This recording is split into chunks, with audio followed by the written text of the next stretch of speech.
Bienvenue à Les Affaires Brassicole, votre balado sur l'entrepreneuriat brassicole du Québec, avec Leonardo Calcagno de Baron Mag. Bonjour tout le monde, ici Leonardo Calcagno des Affaires Brassicole. J'espère que vous allez bien et que comme moi, vous attendez l'été tranquillement malgré la pluie, tout ça. Comme vous savez, Baron Mag, on a commencé une tournée il n'y a pas longtemps. Je pense qu'on a déjà comme 15 dates qui s'en viennent. On travaille sur le prochain numéro des Affaires Brassicole qui va être distribué à l'IMBQ. La Canadian Cup s'en vient à l'IMBQ en plus cette année. So, nice, man. Enfin, on va avoir le Canadian Cup ici au Québec. Ça va être très intéressant. Puis bien sûr, comme vous savez, Ballon Mag continue à créer des nouveaux projets. On s'en va avec un nouveau projet dans les maritimes, dans pas long. On travaille beaucoup en Ontario. On s'en va en tournée en Ontario, dans pas long. Maritime, Québec. On parle avec Fermentis, dans pas long aussi pour 2-3 jours d'événement là-bas. Puis si tout va bien, on va être aussi à l'événement de vin de Saguenay. Comme vous voyez, l'été est déjà très occupé. Nos dates sont très bouquées. Puis bien sûr, on va voir ce qui se passe dans l'industrie. S'il vous plaît, abonnez-vous à Baron Mag. Vous avez la section Light, puis vous avez la section Pro. Si vous avez de l'analyse, des data, tout ça, c'est la section Pro. Ça coûte 120 $ par année, puis vous allez avoir plus d'informations, une info spécialisée, puis plus encore.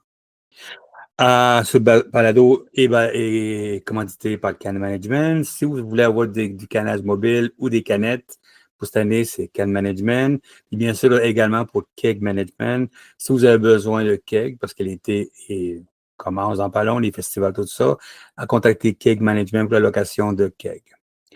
Aujourd'hui, on fait une entrevue avec du monde, ça a été très longtemps à faire cette entrevue-là.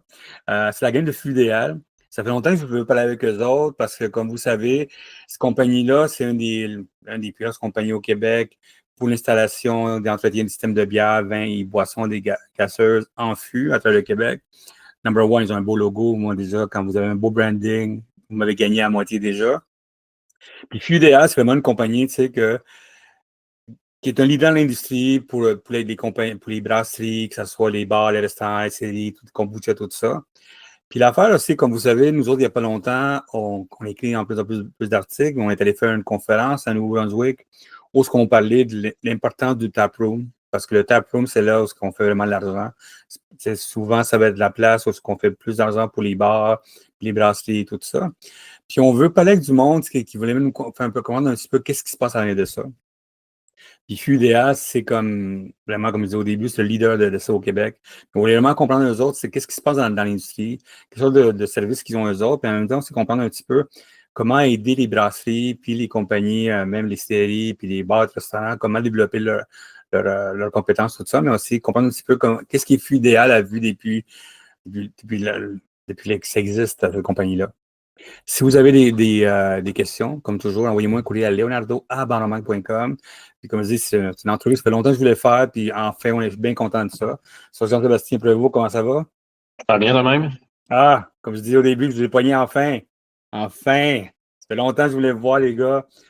Votre compagnie, comme je dis à chaque fois que j'en parle à nos lecteurs pro, c'est que votre nom apparaît souvent. C'est quelque chose qui apparaît souvent. Vous avez une expertise vraiment impressionnante. Ça fait plus de 20 ans que vous êtes là, je pense. Puis, depuis ce temps-là, vous avez bien sûr vu les changements dans l'industrie. Vous avez vu tout ce qui s'en vient. Vous voyez aussi le cannabis qui s'en vient tranquillement en Ontario. C'est le courrier que je reçois de plus en plus de l'Ontario et des États-Unis, le cannabis. Et vous avez vraiment une expertise vraiment forte dans tout ce que vous faites. So, merci beaucoup pour votre temps. Puis, number one, avant de commencer de parler un petit peu de tout ce qu'on nos questions à nous autres, de savoir, pour nous donner un petit peu le pedigree de d'où ça vient, pourquoi votre père a lancé le filial, puis comment ça va pour chez vous. Dans le fond, c'est ça. Moi, je suis fils de Jean-Guy Prévost, fondateur, maintenant directeur général. On a un groupe de 5 associés dans l'entreprise, un petit peu plus qu'une centaine d'individus qui travaillent dans l'équipe. Fait que, ouais, exactement, réseau de techniciens partout à travers la province, des nettoyeurs de ligne aussi partout à travers la province, de la Gaspésie jusqu'en Abitibi en passant par la Côte-Nord. On a 5 bureaux régionaux. Rimouski, Chicoutimi, Québec, Gatineau. Puis notre head office qui est à Lécoto, une petite ville au sud-ouest de Montréal. Fait qu'on on ratisse vraiment toute la province depuis pas mal plus que 10 ans. Là, les chiffres me manquent, mais c'est ça. Aujourd'hui, nous, Idéal Fuel et Gaz, vraiment deux divisions. La division Fuel Idéal, puis on a la division Gaz Idéal. Gaz Idéal, c'est vraiment l'entreprise dans le CO2. Fait que vraiment, on est la seule entreprise au Québec, je dirais, là, outre les grands gaziers comme Linde, Air Liquide, Messer, à remplir nous-mêmes nos cylindres avec une certification de gaz alimentaire. Ouais. On a une flotte de bonbonnes un petit peu plus que 8000 à travers la province. Mais vraiment, dans le côté fuel idéal, c'est là où est-ce qu'on va vraiment exploiter tout ce qui est l'installation, l'entretien, le nettoyage des systèmes de bière, vin, boissons gazeuses en fût, mais vraiment tout ce qui est en fût. Aujourd'hui, on n'y pense pas, mais kombucha en fût, il y a des jus, il y a des cocktails en fût qui se font. On a un client justement qui fait ça. Sa business, c'est de faire du cocktail en fût non alcoolisé parce qu'il peut, un coup alcoolisé, ça ne fonctionnerait pas, mais il peut le faire non alcoolisé. Fait que lui, vraiment, il y a un service où est-ce que il vend une facilité à son client de dire, écoute, dans un événement où tu es une organisation qui a un gros volume puis qui a une promo sur un cocktail vraiment signature, ben, ça se fait en fût, mais n'importe quoi qu'on peut penser en fût, du café nitro en fût aussi, ça fait partie de produits aussi qu'on va toucher. Vraiment, ça, c'est notre core business. C'est vraiment là où notre expertise est la plus grande. Mais plein d'autres petites choses aussi que les gens ne savent pas qu'on fait. Nous, on a une division refroidisseur au glycol. Donc, avec la compagnie Système MCED, on a designé puis conçu. Puis c'est vraiment cool avec MCED. C'est un partenaire de 15 ans déjà, si je ne me trompe pas. Ouais, je pense une quinzaine d'années qu'MCED existe. MCED, c'est un manufacturier québécois de système de refroidisseur au glycol qui distribue à travers l'Amérique du Nord. Un des plus présents, même si le nom est peut-être moins connu. Avec MCED, on a designé des refroidisseurs au glycol vraiment pour l'industrie brassicole, mais qui va aussi ratisser un petit peu plus loin que l'industrie brassicole, mais c'était vraiment ça l'idée principale où est-ce que nous, on voulait offrir une solution qui était plus accessible et modulable au fil du temps à toute l'industrie brassicole. C'était vraiment un trou qu'on a vu dans le marché. Puis, dans le fond, c'est ça. Avec aussi, nous, le service de raccordement entre les cuves puis ces chillers-là. C'est vraiment une division de l'entreprise qui va de mieux en mieux puis qu'on voit vraiment que la réponse de la clientèle dans l'industrie de la microbrasserie, on sent vraiment qu'on vient remplir un manque qu'il y avait dans le marché. Ça, c'est une nouvelle vision. Maintenant, on lance avec la sonde cette année une purée de fruits pour du brassage. Fait la sonde, c'est un partenaire de longue date avec qui on travaille dans les concentrés alimentaires comme l'orange, le canneberge qu'on utilisait entre autres pour les systèmes de bargun. Mais maintenant, la sonde, c'est vraiment doté d'une belle technologie pour tout ce qui est purée, concentré, puis même ultimement des mélanges aussi qu'on va être capable de faire pour des purées de fruits. De l'extérieur du Québec, voire même des États-Unis. Fait qu'on a vraiment une belle réponse par rapport à ça. On a un beau produit vraiment de qualité puis à un prix qui est super compétitif. Fait que ça aussi, c'est une autre division que les gens ne connaissent pas. Fait que vraiment, de plus en plus, on essaie d'étendre notre offre de service pour non seulement répondre à notre clientèle de bar puis de restaurant qui nous supporte depuis beaucoup d'années, mais aussi essayer de travailler plus avec les microbrasseries pour justement voir les endroits où ils ont, juste l'anglicisme, mais des pain points, des endroits où on est capable de répondre à un besoin.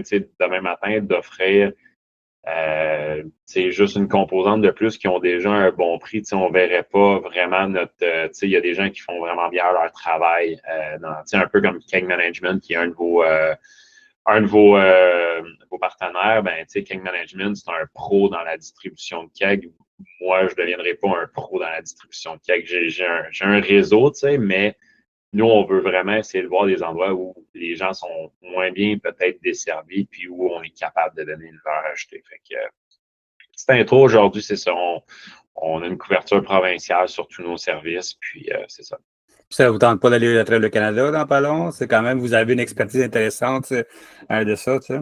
Ouais, je te mens pas que, tu sais, ça a déjà fait partie des projets, puis, tu sais, c'est tout le temps une idée qui est sur la planche à dessin. Encore faut-il, c'est un peu comme je disais tantôt, il faut qu'il y ait un besoin. Il faut qu'il y ait un besoin qui soit criant aussi. Donc, oui, mettons, au niveau des refroidisseurs agricoles, de plus en plus, on a de la demande qui vient de l'Ontario, puis on répond en Ontario. Mais, tu sais, c'est ça. Après ça, de vraiment expandre tous nos services à travers le Canada, tu sais, ça nous prendrait vraiment une opportunité qui, en ce moment, peut-être qui n'est pas présente. On a vraiment comme philosophie court terme de bien travailler le Québec, de répondre au marché québécois avec notre offre de service, puis de développer notre offre de service. On vient de lancer dernièrement un produit de frigidaire résidentiel. C'est ça. Qui est tout nouveau, qui est tout nouveau depuis un petit peu moins d'un an. On a une super belle réponse. Vraiment, on se rendait compte, encore une fois, il y avait beaucoup de frigidaires qui se vendaient à travers des gros grossistes à des prix très, très, très, très bas prix. Puis, semaine après semaine, on recevait des coups de téléphone de clients résidentiels qui disaient hey, écoute, nous, on a un frigidaire, ça ne fonctionne pas, je l'assemble tout ça, puis c'était tout le temps les mêmes problèmes qu'on voyait revenir. Fait que nous, on s'est dit écoute, pourquoi pas? On est des professionnels dans le commercial. On a juste décidé de dire, on va cibler le bon frigidaire résidentiel, mais on va l'équiper à 100% d'une quincaillerie qui est commerciale. Puis on se rend compte qu'on arrive malgré tout à un prix qui est vraiment pas trop dispendieux, qui est accessible pour quelque chose qui est de qualité aussi. Puis nous, notre philosophie, c'est pas de vendre un appareil, puis demain matin, on a un appel 6 mois plus tard, j'ai un problème, ma ligne de bière, elle coule pas, ben, le service à la clientèle dit, ben, je vais t'envoyer un autre frigidaire. Non, nous, on est spécialisé là-dedans. Avec nous, on est capable d'aider les clients. Écoute, dis-moi, c'est quoi tes pressions sur tes régulateurs? Envoie-moi une photo de ta valve. Es-tu ouverte? Es-tu fermée? Mais on fait déjà cet accompagnement-là dans le commercial. Fait qu'on s'est dit, écoute, on arrive vraiment avec une valeur ajoutée dans le monde résidentiel parce que c'est quelque chose que les gens, je pense, oublient, mais tout le monde, n'importe quel microbrasserie à qui vous pouvez parler, vendez-vous des kegs? Ah oui, on en vend. Est-ce qu'ils en vendent tous les jours 10? Non, mais chaque micro ou tu sais, c'est pas rare qu'on a quelqu'un dans notre entourage qui en a un système de bière en fût. Fait que c'est ça, c'est vraiment juste une habitude de consommation qui est moins présente au Québec que dans le reste du Canada, puis même aux États-Unis. Aux États-Unis, on peut aller dans des magasins spécialisés en alcool puis trouver des kegs qui traînent dans des chambres froides qui sont prêtes à être ramassés. En Ontario, de Beer Store, je ne sais pas si c'est encore le cas aujourd'hui. Aujourd'hui, tu peux les commander en ligne, mais par le passé, il y avait des kegs qu'on pouvait ramasser dans les beer stores. Fait que c'est vraiment c'était plus une habitude de consommation qui était plus répandue. Puis quand je regarde l'été qui se pointe à nos portes, puis tout ça, un petit frigidaire, une terrasse, ça peut être vraiment le fun là, dans son univers. Moi, je faisais que c'est le fun. Avoir des petits 20-30 litres ici à la maison, c'est ça qui est le fun. Le problème, c'est que ça passe vite, man. Ouais. Une des raisons que je voulais parler avec toi, à part c'est le flux idéal, comme je dis, que je parle avec beaucoup de monde qui m'en parle souvent de vous autres, de bien en plus. La personne qui n'a jamais rien dit de mal de vous autres, ça c'est bon déjà. C'est bon. La question, c'est parce que, comme vous savez, il y a 10 ans qu'on a commencé, nous autres, à courir la microbrasserie, le monde, les brasseries, les taprooms, c'était 100% bière. Il y avait des fois des petites canettes quelque part comme ça, mais il n'y avait rien d'intéressant de plus que ça. C'était vraiment bière. Puis depuis, disons, depuis la pandémie, on voit c'est une explosion de différents produits. Puis là, bien sûr, le côté, il y a le mocktail, il y a de plus en plus des cocktails. Je connais des brasseries, c'est 30 à 50% de leur business maintenant, le cocktail maintenant, qu'avant, il n'y avait pas ça. Tout ça. Et la phase, c'est que comment on fait, nous autres, pour mettre en place une stratégie pour comprendre oui, tu es un bar, je vais avoir des fûts pour le bar, des fûts pour la bière, des fûts pour le vignoble, des fûts pour les distilleries. Comment on développe cette affaire-là si un brasseur? Parce que vous avez une expertise en arrière de ça, de mettre en place différents fûts, différentes affaires comme ça. Parce que tu sais, puis même que je parlais avec la gagne Heineken il n'y a pas longtemps, ils viennent lancer le fût pour les prêts à boire, les RTD, tu sais. OK. Comment en place on met tout ça? C'est quelque chose que de plus en plus, j'ai des discussions là-dessus. Comme je disais, je suis allé à Fredericton, on a fait une conférence là-dessus, on parlait de la force du taproom, que le monde de plus en plus travaille là-dessus, que ça soit le taproom en soi, la petite boîte en bois, tout ça. Comment on travaille là-dessus pour qu'il y ait plus de, comment on peut dire, que tout fonctionne en même temps?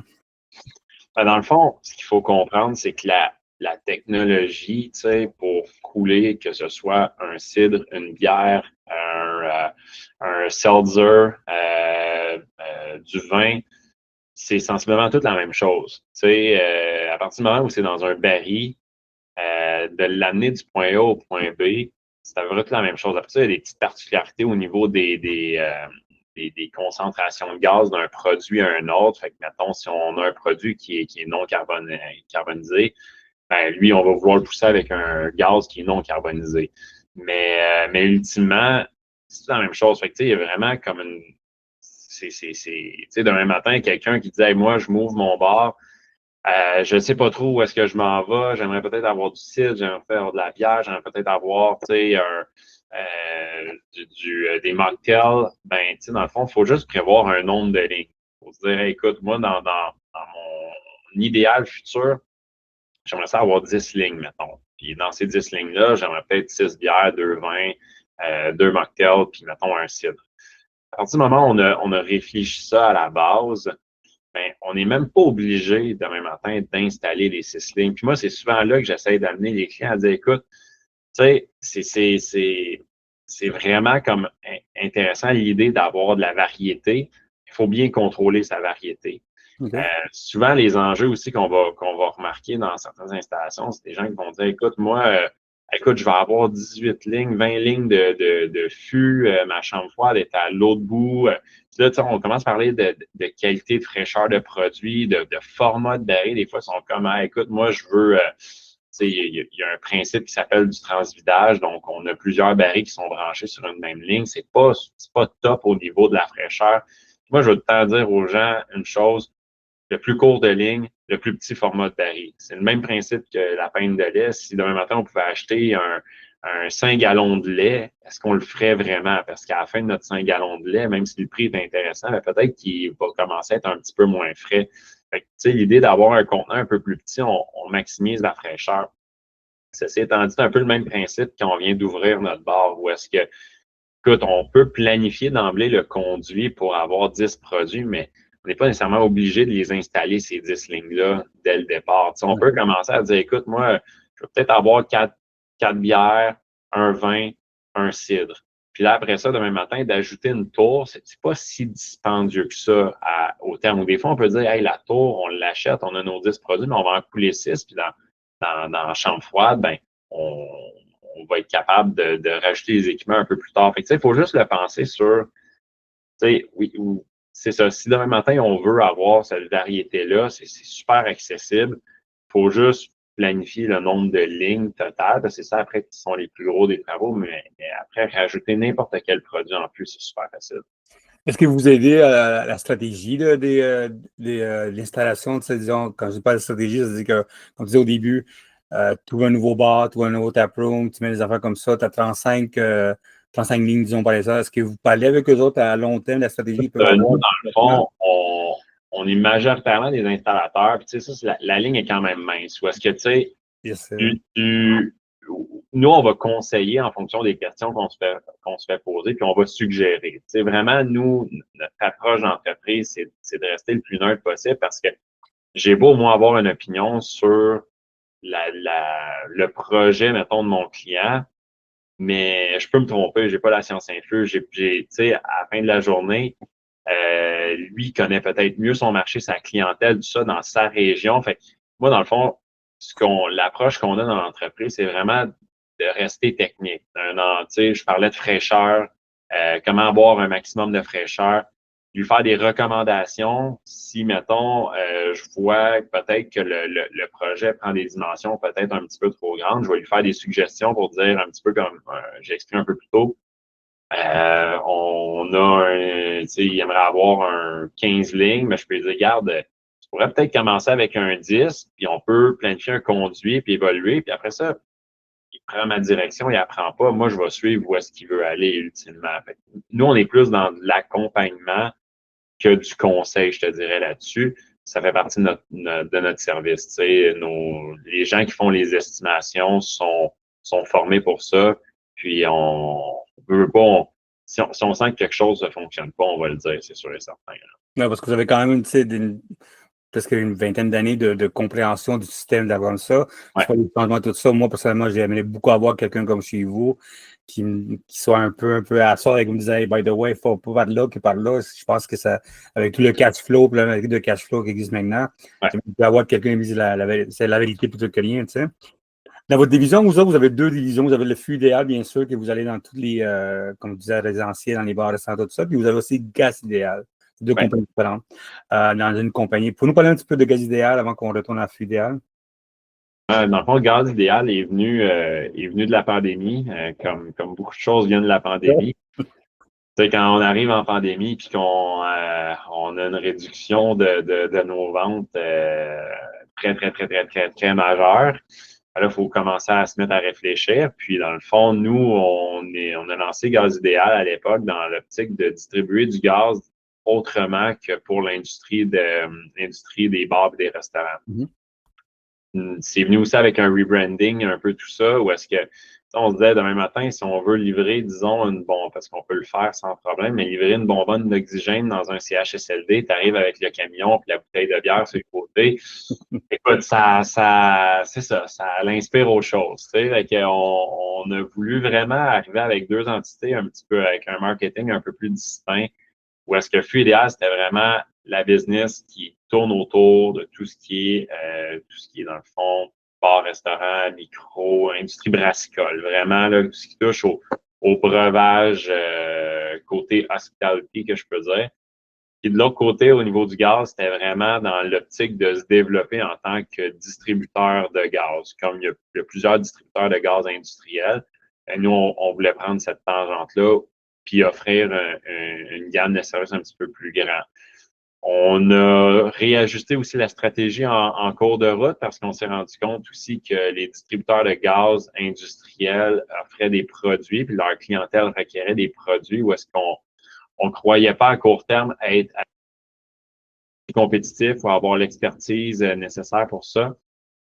Encore une fois, tu sais, nous, faire quelque chose, se lancer dans quelque chose, il faut qu'on soit capable de bien le faire. Si on est pas capable de bien le faire, ça ne sert à rien d'y toucher. On a mieux prendre un pas de recul, réfléchir, puis voir comment on réaligne. Fait que c'est vraiment Gaz idéal après a pris une tangente au niveau du CO2. On s'est rendu compte qu'on avait déjà une masse critique de CO2 assez importante de par notre clientèle. Fait qu'on a vraiment investi, nous, dans la molécule de CO2 pour devenir vraiment un joueur, le joueur au Québec dans la distribution de CO2. Fait que le CO2, ça, oui, on s'en sert au niveau du brassage, dans la fabrication de la bière, on s'en sert dans les boissons gazeuses, dans tout type de breuvage qui est carbonaté. Mais le CO2 est utilisé à plein de choses. C'est utilisé dans des systèmes d'atmosphère contrôlée pour la culture hydroponique, un peu comme le cannabis. Les cultures en serre vont injecter aussi du CO2 pour stimuler la croissance des plantes. Donc, plus qu'on dans le fond, la plante, elle va se nourrir du CO2 plus de la lumière pour se développer. Fait que on a une bonne clientèle aussi dans le cannabis à ce niveau-là. Le CO2 aussi est utilisé dans des pratiques médicales. Il y a certaines technologies qui vont utiliser du CO2. Le CO2 est utilisé aussi dans la réfrigération pour dans le fond, certains systèmes de réfrigération, principalement dans des gros systèmes, un petit peu comme dans les épiceries. Ils vont utiliser des systèmes de réfrigération au CO2. Donc, on a de la clientèle aussi là-dedans, mais le CO2 peut être utilisé en pisciculture, traitement des eaux. Écoute, il y a quand même un gros range. Fait, encore une fois, là, on s'est dit, écoute, OK, oui, on a une clientèle industrielle, puis on a une panoplie de gaz, mais on a repris un focus dans le Gaz idéal pour dire, Gaz idéal, là, ça va être le numéro 1 au Québec dans la molécule de CO2. Puis, tu sais, on s'entend, on compétitionne avec des Air Liquide, Linde, Messer de ce monde, c'est des multinationales, des méga entreprises. Comment que nous, on tire notre épingle du jeu là-dedans? Nous, on est déjà distributeur aussi, Linde, à à travers la province pour les d'autres alliages de gaz. Mais nous, dans le fond, on veut apporter une approche plus PME. Majoritairement, travailler avec les plus gros gaziers, c'est un cadre qui est pas mal plus restrictif. Contractuellement, c'est beaucoup plus restrictif. Puis, c'est ça, ça vient avec des obligations. Nous, on a juste voulu amener ça à une échelle un petit peu plus PME où, dans le fond, nos contrats sont assez flexibles. Ton inventaire est flexible. On a un service aussi. Tu sais, vraiment, le mot flexibilité, c'est ça qui est venu nous rejoindre. C'est ce que nos clients aiment aussi de travailler avec nous. Vu qu'on a une équipe à travers la province, ben, aussi, on est capable d'accompagner nos clients dans leur expansion. Donc, demain matin, j'ai une usine dans la région de Montréal qu'on va desservir dans le CO2. Il dit, hey, moi, je viens d'acheter un compétiteur, disons, au Saguenay. Ben, on est capable de le servir de la même manière qu'on le sert maintenant à Montréal. Fait que, vraiment, Gaz Idéal, c'est maintenant le rayonnement qu'on veut lui donner.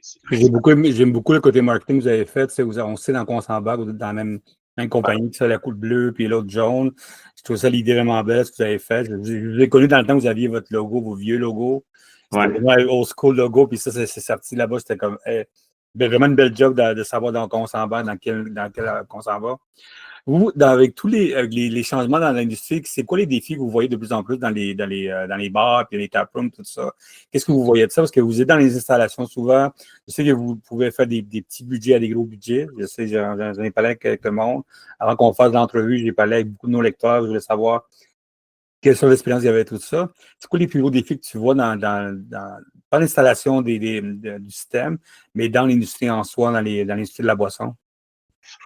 Ben, tu sais, honnêtement, on ne se le cachera pas, l'industrie de la boisson alcoolisée de façon générale est en décroissance. Et ça, que ce soit pour la consommation à domicile comme la consommation sur place. Moi, j'ai beaucoup de clients des clients brasseurs comme des clients restaurateurs, tenanciers de bar qui disent, écoute, moi, l'époque où je sortais, tu sais, dans les bars, puis que, tu sais, on dépensait, puis on achetait de la bière, puis tout ça, tu sais, c'est un peu révolu. Aujourd'hui, ce que j'entends plus, c'est, mettons, les plus jeunes, mettons, le début vingtaine, ils vont dépenser, mettons, ils ont leurs 60-80$, ils vont le dépenser, puis, tu sais, comme ça fait pas mal moins de consommation. Fait que, tu sais, je pense que il y a aussi il y a beaucoup plus de mocktails. Ça, je le vois de plus en plus. Vraiment, de consommer plus raisonnablement. Ce qui est une bonne chose d'un point de vue de santé, il ne faut pas se cacher. Mais ça apporte quand même des défis aussi pour les gens qui vivent de ça, de cette industrie-là. Après ça, qu'est-ce que je recommanderais à l'industrie comme. Ben, mon analyse de l'industrie, comment je le vois? C'est sûr et certain qu'en ratissant le territoire qu'on ratisse, des fermetures, on en voit à chaque semaine, puis des ouvertures, on en voit à chaque semaine. On voit beaucoup d'ouvertures, on voit plus d'ouvertures de concepts qui sont rattachés à des chaînes. Ce que je vois beaucoup, c'est des consolidations de chaînes aussi. Et cette consolidation de chaînes-là, tu sais, un client à nous, Foodtastic, si vous ne connaissez pas, c'est une consolidation de chaîne, un succès québécois qui est maintenant rendu international. Là, fait que, je pense qu'il faut être fier de ça. Dans le fond, l'écosystème a besoin de la chaîne, l'écosystème a besoin du bar de quartier, a besoin du restaurant de quartier, a besoin. Le client a un besoin chaque client a un besoin qui est différent un peu plus. Moi, je pense que tout est de savoir comment on veut se positionner en tant qu'entreprise. Donc, je pense qu'il faut tester que sa stratégie à un groupe comme Grandio, qui est une association à lui, Resto Plaisir à Québec, tout ça. Eux, c'est une autre stratégie où ils ont dit, écoute, nous, on va s'associer ensemble, puis on va essayer justement de nous aider à développer nos entreprises dans chacun des marchés au Québec en fonction de nos expertises puis de notre type de clientèle qu'on vise. encore une super belle business, des restaurateurs chez Grandio. Ouais, ils ont même aidé du monde à sortir de Exactement. ça. Je m'en allais là, tu sais. Même sont venus acheter une microbrasserie. Puis, tu sais, c'est juste encore un exemple de dire, écoute, pour réussir en restauration, encore une fois, il faut penser en dehors de la boîte. Tu sais, eux se sont dit, écoute, la cage, j'aurais pu dire, écoute, moi, je continue à développer mon concept de bar sportif, mais ils ont préféré dire, regarde, on va essayer de se développer en tant que restaurateur, puis même, tu sais, en faisant la bande, mais peut-être qu'un jour, ça va être autre chose. Je pense que eux occupent une certaine place puis répondent à un certain besoin dans le marché. Puis, je pense que le bar et le restaurant de quartier, lui aussi, c'est ça. Mais je pense qu'à partir du moment où on a un bar et un restaurant de quartier, il faut être capable d'être présent d'avoir une présence un petit peu plus dans sa localité. Puis d'être, moi, aujourd'hui, je vois aussi, je fais un peu de coq à l'âne, mais c'est un peu comme la microbrasserie, la nouvelle micro qui ouvre.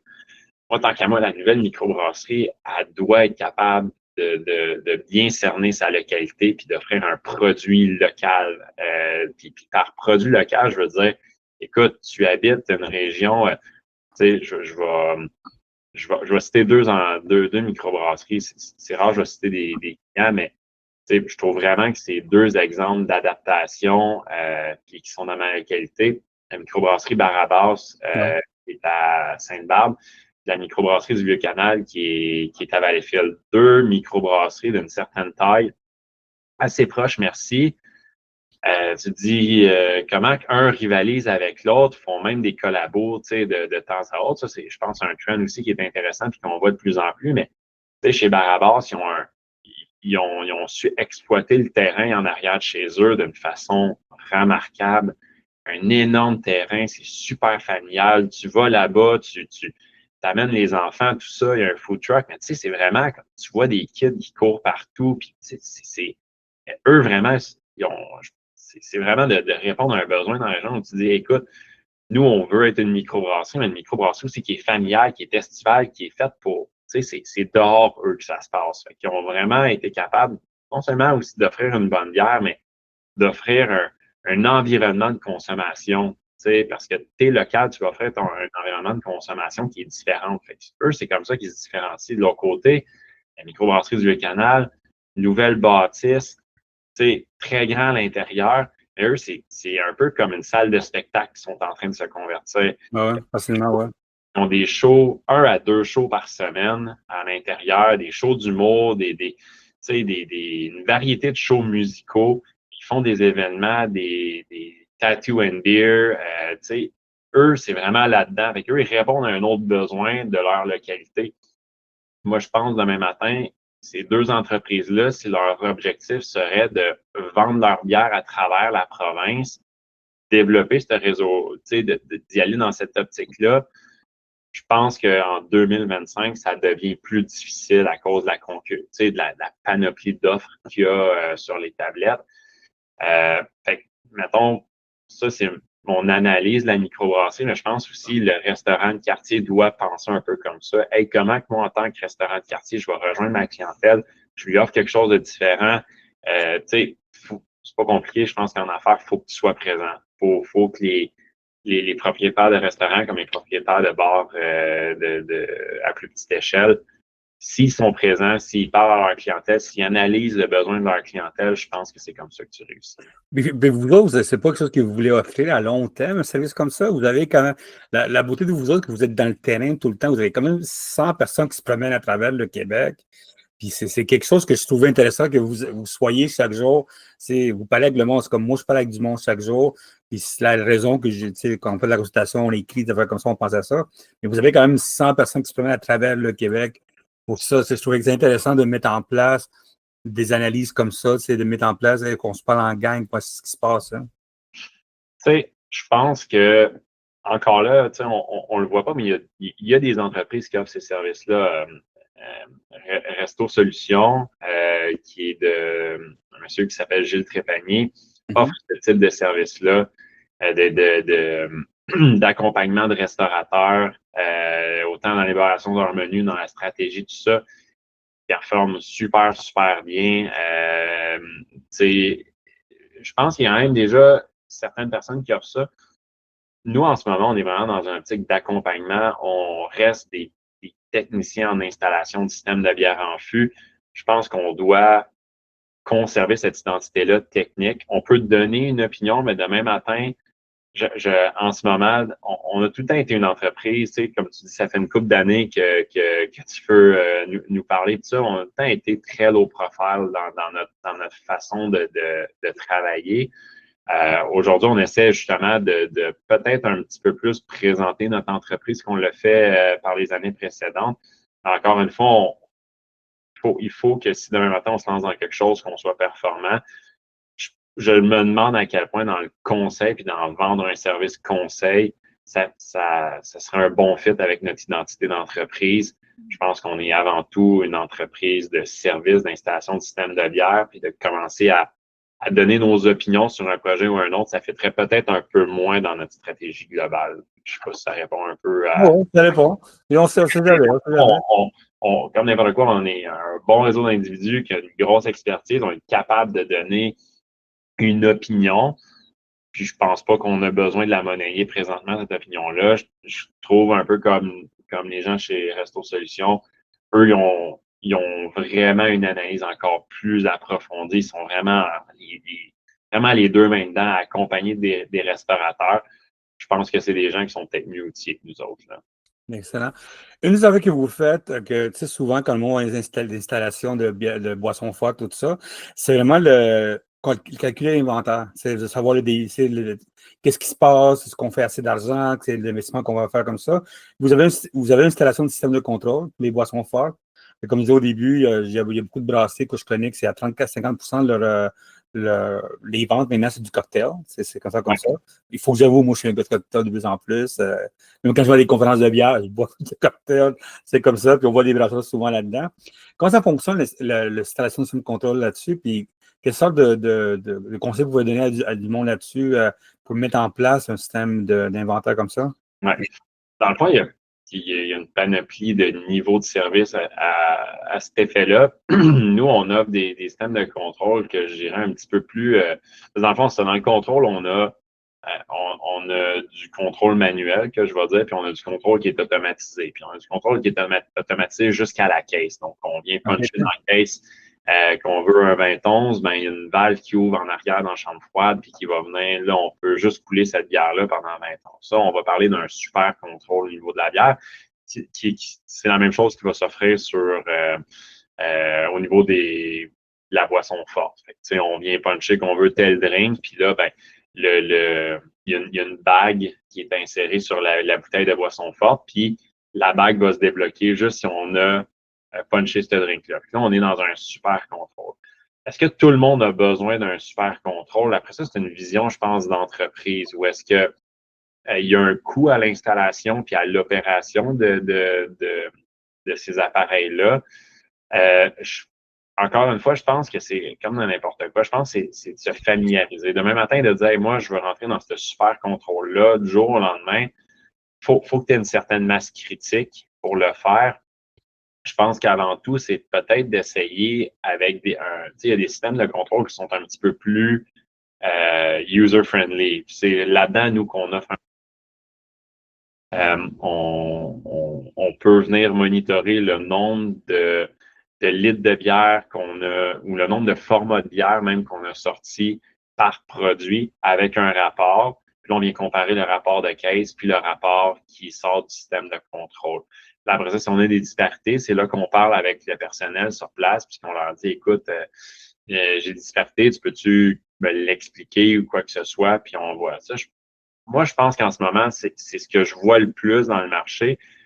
Je vois quand même encore beaucoup, puis il y a vraiment beaucoup de gens qui n'ont pas de contrôle. Puis, tu sais, dans le fond, le contrôle, c'est pas juste pour empêcher le vol, c'est pour avoir, comme tu viens de parler, un contrôle sur l'inventaire aussi, qu'on vient pour sortir. Mais c'est sûr que ça dépend aussi de notre concept de bar. Tu sais, si on est un bar à cocktail, vraiment, faire un cocktail avec ce qu'on appelle, nous, un beigne, c'est vraiment le système qui débloque le bouchon. C'est moins fluide. Puis je pense aussi en tant que client, c'est le fun de le voir que la personne, elle y va freestyle. Puis justement, ces bars-là vont peut-être vendre leur cocktail à un prix plus élevé qu'un restaurant, admettons. Le restaurant, lui, ce qu'il veut, c'est vraiment mettre un once. Il ne veut pas en mettre 3, 4, 5, il veut en mettre un once. Lui, c'est pas ça. Lui, dans le fond, son cocktail, c'est une offre supplémentaire. Mais lui, principalement, c'est la nourriture. Encore une fois, plein de types de produits pour plein d'usages différents. Mon conseil, encore une fois, c'est d'être capable de dire, écoute, moi, c'est quoi que je suis comme établissement? Je suis un bar à cocktail. Je ne sais pas à quel point que de mettre du contrôle, c'est ce que ton client veut comme expérience. Ton client, ce qu'il veut surtout comme expérience, c'est d'avoir une interaction avec le barman, d'avoir un choix en avant de lui. D'autre côté, je suis un bar, un bar à boissons, admettons, puis oui, j'ai un gros volume qui passe, puis en même temps, puis que, tu sais, des fois, ça peut avoir un certain roulement dans l'industrie. Là, oui, un contrôle, je pense que ça peut valoir la peine. Je suis une chaîne de restauration qui veut avoir vraiment une standardisation et une centralisation au niveau de ses opérations. Là, oui, je vais vouloir avoir peut-être le truc full automatisé parce que, tu sais, moi, la personne qui va probablement toucher au système n'a peut-être jamais fait un cocktail de sa vie. Il existe même aujourd'hui des produits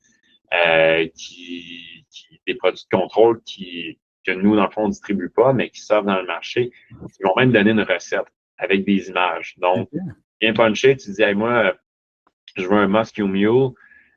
Moi, mettons, je sais pas c'est quoi un Moscow Mule. Fait que, dans le fond, j'ai une petite tablette qui me montre, utilise tel type de verre, utilise, dans le fond, du ginger beer, tel type de canette, tel format, qui va me donner la recette avec des images pour que moi, mettons, Jean-Sébastien, j'ai aucune espèce d'idée comment faire un Moscow Mule, il va me dire comment le faire. Fait que je vois aussi que le contrôle commence à évoluer un petit peu plus pour ne pas simplement être une façon de contrôler l'inventaire, mais aussi être un outil pédagogique et aider dans un contexte où la main-d'œuvre qualifiée se fait un petit peu plus rare. Mais ça, j'avais pensé sur le côté manque de staff tout le temps ou des staffs saisonniers qu'on parlait au début avant l'entrevue, où il y a des places. C'est seulement pour la saison qu'on utilise ça 5-6 mois. Tu sais. Je trouvais ça intéressant d'aller de ça. Les affaires qu'on s'est parlé avant de l'entrevue, on parlait du chiller, la nouvelle service que vous avez, vous autres. Est-ce que tu peux en parler un petit peu là-dessus? Parce que je pense que c'est très intéressant pour nos lecteurs. Oui, c'est ça. Tu sais, dans le fond, nous aussi, on a une très forte collaboration avec celui qui nous vend nos chillers. C'est une entreprise qui s'appelle Système MCAD, une entreprise de 15 ans d'existence aujourd'hui. Système MCAD, c'est vraiment une perle de fournisseurs. Puis, chose qui est intéressante chez MCAD, c'est qu'il y a 3 ingénieurs à l'interne. Okay. 2 des fondateurs, c'est des ingénieurs. Il y a un autre des partenaires qui est un ingénieur aussi. Fait que quand vient le temps de parler de technicalité du produit ou de faire des modifications sur la technicalité du produit, c'est vraiment, vraiment intéressant. C'est pas juste un manufacturier qui va produire des unités. Ils peuvent donner un accompagnement. Puis, avec eux, on a réfléchi à une couple d'années. On avait des clients c'est ça, des clients dans l'industrie de la microbrasserie qui avaient des chillers. Puis là, on a commencé à regarder ça un petit peu. Puis je vais tout le temps m'en rappeler, le premier avec qui on a fait un, c'est le Brumalt à Saint-Donat. C'est le premier qu'on a fait. C'était Mathieu qui m'avait contacté à l'époque. Même Mathieu m'avait dit je crois de la façon comment vous conceptualisez votre truc. Puis j'avais dit, Mathieu, si ça marche pas, là, pas de trouble. Je retourne avec mon stock, tout ça, on fait un bêta ensemble. Quand j'avais envoyé ma soumission jour 1, il m'avait dit, j'avais fait la soumission chiller, à l'époque, comment qu'on le faisait, le raccordement aux cuves, le système de contrôle, clé en main, là, vraiment, là, tu peux brasser après. J'envoie ma soumission, puis sans trop quoi m'attendre, puis il me dit, écoute, ton service, il est où dans ta soumission? J'y ai là, mon service. OK, puis ton piping, j'y ai là. Il dit, c'est sûr que tu t'es planté, Jean-Seb, recheck tes trucs parce que sais, moi, mon chiller en ce moment, même pas livré, là, le chiller que j'achète, il est le double du prix quasiment de la soumission. Hey, je retourne sur la planche à dessin, je me dis sérieux, je me suis trompé, là, je regarde ça, fais des trucs, on parle avec un de mes partners, je dis, mais là, on crime, ça fait du sens, je retourne, je dis, hey, Mathieu, on l'essaye, là, mais je te le dis, tu sais, comme, c'est sûr et certain, tu sais, au début, je veux pas être peut-être un petit peu conservateur, mais même pas trop, là, même pas trop, là, fait que ça, on part, on l'essaye, ça fonctionne, puis depuis ce jour-là, depuis l'ouverture de la micro-brumade de Saint-Donat, jamais eu un appel euh, comme quoi que ça fonctionne pas. Les chillers qui sont là depuis, écoute, ça fait combien d'années? Ça fait, j'essaie d'avoir au moins un bon 8 ans là, qui existent, eux. Jamais eu un bris, puis, fait que, tu sais, vraiment, je suis super fier de parler de ce projet-là parce que c'est un petit peu aussi ce qui s'est répété avec notre autre clientèle, mais on s'est adapté, tu sais, dans le fond, aujourd'hui, notre offre à ce niveau-là, c'est que on offre un chiller qui est premièrement modulable, puis deuxièmement, qui a de la redondance. Ça, c'est vraiment les deux, la vision du concept, c'est ça. La redondance, c'est quoi? C'est d'avoir deux appareils qui fonctionnent en même temps au lieu d'un seul. Ça veut dire quoi? C'est que si, mettons, tu as, un appareil sur deux qui brise, ben, tu perds 50 de capacité, mais pas 100 de capacité. OK. Dans le fond, c'est pas de tout mettre ses œufs dans le même panier en bon québécois. Puis, tu sais, dans le fond, le principe de redondance en microbrasserie, c'est d'autant plus important parce que si on est en train de brasser, tu sais, moi, à force de parler avec des brasseurs, ils me disaient, hey, moi, mon cauchemar, là, c'est que je mets la clé dans la porte le vendredi soir, je suis en train de brasser une lager, puis que mon chiller, il pète. Puis pendant la fin de semaine, là, je reviens, puis hop, j'ai pas eu de contrôle de température pendant 2 jours. Ben, dans ce temps-là, qu'est-ce qu'on fait? On ouvre la valve, puis on envoie ça dans le dallo. Ouais. Pas récupérable. Une L qui a une fermentation un peu plus haute, si ta pièce est quand même tempérée, tu peux, c'est pas parfait encore une fois, mais tu peux contrôler parce que je veux pas dans le processus de fermentation active, il y a de l'énergie qui se crée, puis il faut contrôler cette température-là. Certaines herbes les levures à l'intérieur vont peut-être être moins fragiles, mais une lager qu'on fermente à basse température, ça pardonne pas. Fait qu'on ouvre la valve, on met dans le dallo. Fait que, tu sais, c'est la crainte de beaucoup. Pour ça, vraiment, le principe de redondance, où est-ce que, mettons, c'est rare que les microbrasseries vont brasser toutes, dans le fond, que toutes leurs cuves vont être pleines. Il y a des moments de l'année, oui, mais il y a des moments qui non. Fait que souvent, ils vont peut-être rouler à 50, 75 de capacité. Fait que, même le chiller, nous, quand on le dimensionne à la base, on vient prendre un scénario, on vient surdimensionner, dans le fond, scénario. Toutes les cuves sont pleines, puis vraiment, on est dans un scénario vraiment où le client va aller tirer le plus de capacité, puis on rajoute même une charge, dans le fond, un buffer de plus pour être certain de pallier à certains changements qui pourraient arriver dans la brasserie. Ceci étant dit, ça pour dire que si, mettons, un brasseur qui brasse à 50 de sa capacité, qu'il y a 2 chillers en redondance sur son système, puis qu'il y en a un qui brise sur les deux, ça se pourrait que son seul qui lui reste soit assez fort pour quand même supporter jusqu'à temps qu'il s'en rende compte. Fait que, tu sais, nous, la redondance, c'est pour ça qu'on l'exploite le plus possible. Puis, il y en a de l'offre dans le marché de systèmes avec redondance, mais c'est vraiment, vraiment plus cher. Puis nous, on a voulu designer le système pour que la redondance. C'est dans cet esprit-là qu'on a designé la cuve, mais aussi on l'a designé pour qu'elle soit modulable. Fait que, demain matin, Leonardo, il se part une microbrasserie puis il dit moi, dans le fond, j'ai l'idée d'avoir 4 fermenteurs de 10 BBL, mais j'aimerais ça un jour en avoir 2 de plus. La majorité de la clientèle par le passé achetait un chiller pour planifier les 2 de plus, parce que ça ne se remplace pas en criant ciseaux un chiller. Là. Souvent, c'est installé à l'extérieur sur une dalle de béton. Des fois, c'est même transporté avec une grue. Notre compétition avait augmenté, ben, tu remplaces 100% ton chiller par un nouveau. C'est énormément de frais. Fait que souvent, les gens, ce qu'ils font, ils se disent, regarde, OK, je vais le payer le 5000 $ de plus tout de suite, mais au moins, je ne sais pas si je vais en avoir besoin dans le futur, mais au moins, je sais qu'il est là et que ça fonctionne. Fait que nous, à la place, on travaille un peu différemment. Dans le fond, notre chiller, comment il est conçu, c'est que c'est une cuve avec du glycol à l'intérieur, puis la partie réfrigérante, c'est comme une cassette qu'on vient mettre par-dessus. Fait que, mettons, demain matin, dans ton projet, tu as besoin de deux, je vais vulgariser au bout, mais 2 cassettes bleues, puis que dans le futur, tu augmentes ta production, tu rajoutes un fermenteur, ça va bien, puis que là, tu sais, tes 2 cassettes bleues, c'est pas assez fort. Nous, dans le fond, on a un programme de rachat de tes appareils après une couple d'années. On estime la valeur qu'elle a, puis on peut racheter ton appareil fait qu'on te donne un crédit, puis tu remplaces ta cassette bleue, mettons, demain matin, tu n'as pas besoin de remplacer tes 2 cassettes bleues, tu aurais juste besoin de remplacer une bleue par une verte. Nous, on va t'envoyer une verte. Tu peux même le faire toi-même. C'est pas plus compliqué que de prendre 2 poignées de lift-up, puis après ça, on débranche le cordon d'alimentation dans le mur, on remet la nouvelle dedans, puis on a des clients qui le font même par eux-mêmes, sans intervention d'un technicien, d'un plombier, d'un frigoriste, d'un n'importe quoi. Le client, il est capable de le faire lui-même.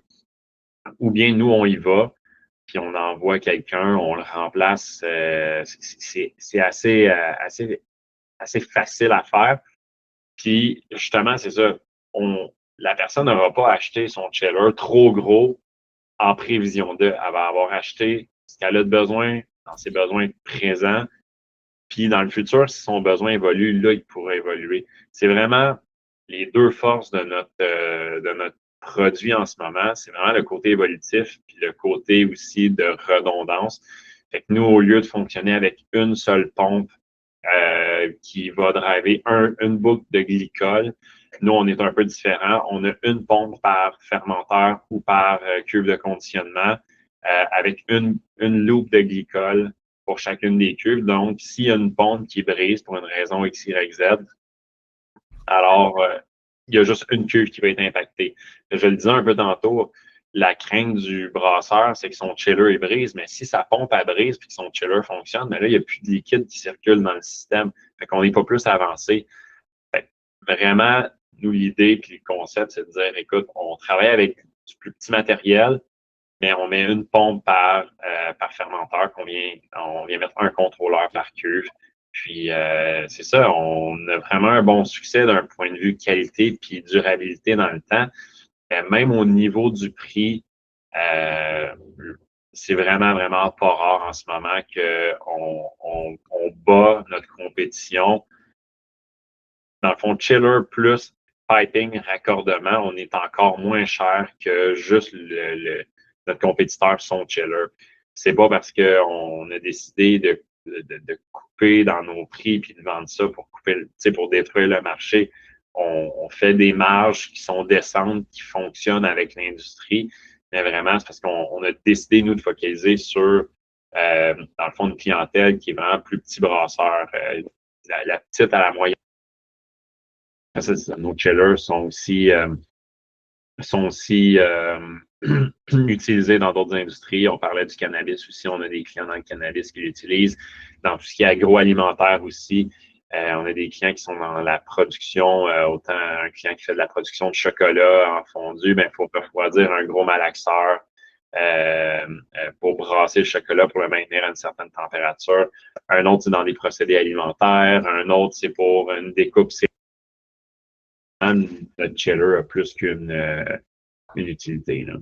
Moi, depuis qu'on se parle depuis le début, je pense, même avant de l'entrevue, je pense que votre compagnie, vous êtes tout le temps en train de penser comment aider votre industrie, puis prendre des risques avec eux autres. Puis je pense que c'est ça ce que vous êtes le côté, vous êtes très humain dans la façon que vous travaillez avec le monde, je pense. Oui, absolument. Puis tu sais, c'est nous, la philosophie dans l'entreprise, puis ça, pour vrai, c'est depuis sa création, que tu sois un bar de quartier qui m'appelle ou un résidentiel qui va nous contacter pour un frigidaire, une ligne, on ne s'en parlera peut-être pas avant 1 an, 2 ans, ou que tu sois le brasseur commercial qui nous appelle à tous les jours, c'est la même façon de travailler ensemble. C'est le même service, c'est la même importance. C'est vraiment ce qui nous a permis d'évoluer. C'est dans notre ADN, puis sans cette approche-là, on ne serait pas où est-ce qu'on est aujourd'hui. Puis je pense qu'il faut être content de ça dans un monde, c'est ça, dans un monde où le service est peut-être un petit peu plus compliqué aujourd'hui que ça l'était si on recule d'une vingtaine d'années en arrière. Nous, aujourd'hui, on n'a même pas tant besoin de faire énormément de promotion. C'est juste du bouche à oreille, puis c'est vraiment à cause de notre service. De continuer d'en donner, de continuer de traiter les gens avec, comme tu dis, humanité. C'est vraiment ça. Il faut traiter les gens dans la vie comme qu'on veut être traité. Ça, je pense que c'est une base en société. Là. Si on agit en tant qu'humain comme ça, je pense déjà là qu'on vient de régler une couple de problèmes. Bien, excellent. Écoute, Sébastien, j'ai beaucoup plus de questions. Je pense qu'on a 2 entrevues d'autres à faire parce que j'ai beaucoup de questions à faire. Écoute, merci beaucoup pour ton temps aujourd'hui. Je pense que enfin, j'ai pu parler avec ta compagnie, discuter de ce qui se passe. Puis je vais laisser ça à longtemps, peut-être dans 6 mois, discuter de ce qui s'en vient, tu sais, comment ça a été l'été, tout ça, les tendances qui s'en viennent, tout ça. Merci beaucoup pour ton temps, Sébastien. Puis Godspeed pour la compagnie. Comme dit, vous faites des belles affaires. Puis bien sûr, on va laisser toute l'information sur Baron Mag pour qu'on vous contacte avec quelque chose. Avant de finir, toi, comment ça va le cannabis? Toi, est-ce que tu vois que c'est un marché qui s'en vient?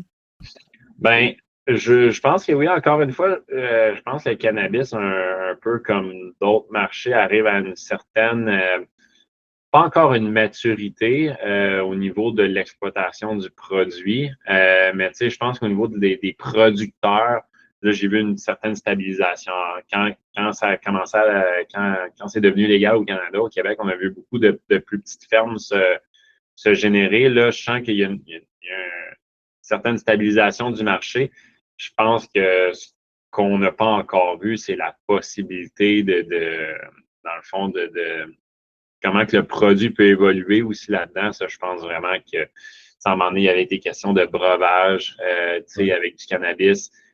On n'en voit pas en ce moment encore. Tu sais, je pense vraiment qu'il y a beaucoup de produits, tu sais, il y a beaucoup d'innovations, je pense, dans cette industrie-là qui sont à venir pour les prochaines années. Ouais. Oui, moi, je vois beaucoup aux États-Unis, comme je disais au début, j'ai beaucoup de courriels américains, puis même pour le functional drink, qui sont de plus en plus. Mais le cannabis aux États-Unis, je vois beaucoup de courriels dépendant de l'État que tu es ici, les législations qui ont changé, mais je sais que c'est un marché qui va grossir tranquillement avec le monde qui boit moins. Il y en a vu à Toronto de plus en plus d'affaires comme ça. Ouais, je le vois, mais j'ai hâte de voir ce qui va se passer au Québec.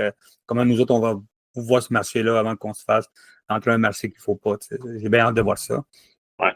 Ben écoute, Jean-Sébastien, merci encore pour ton temps. Bien hâte de te voir en personne. On va se voir dans pas long, c'est sûr.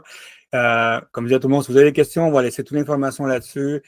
Fidéal, très belle compagnie. Bien content de parler avec eux aujourd'hui. On a d'autres questions plus tard à demander. Je vais discuter, dans 6 mois, voir comment ça a été l'année, comment l'installer. C'est des nouveaux produits de fruits, des nouveaux produits comme ça. C'est intéressant de savoir ce qui se passe. Merci beaucoup de ton temps. Ça fait plaisir, Leonardo. Puis n'importe quand, on sort t'écrire une petite jasette. T'es faite. Tu viens de dire n'importe quand, t'es faite. Mais je vais t'appeler, c'est sûr. Mais... All right. Merci beaucoup. Hey, merci à toi. Merci beaucoup tout le monde d'avoir écouté les affaires brassicoles. Si vous avez des questions, je vais mettre l'information dans le podcast. Merci beaucoup à la gang de Fût Idéal. Comme je dis, ça fait longtemps que je voulais parler avec eux autres, puis je suis content qu'on ait pu prendre le temps pour ça. Si vous avez des questions pour Baron Mag, leonardo@baronmag.com. Puis bien sûr, abonnez-vous à notre infolette Light, notre infolette pour les pros, où on discute de plus d'affaires, plus de data, plus d'analyse. Puis, bien sûr, on a commencé à écrire des articles sur le soccer qui s'en vient pour l'année prochaine. Très belle lecture. On va écrire de plus en plus d'articles sur comment mettre en place la stratégie pour l'année prochaine. Et si vous avez des questions, je vous dis, envoyez-nous un courriel. Puis, merci beaucoup à tout le monde et à la prochaine.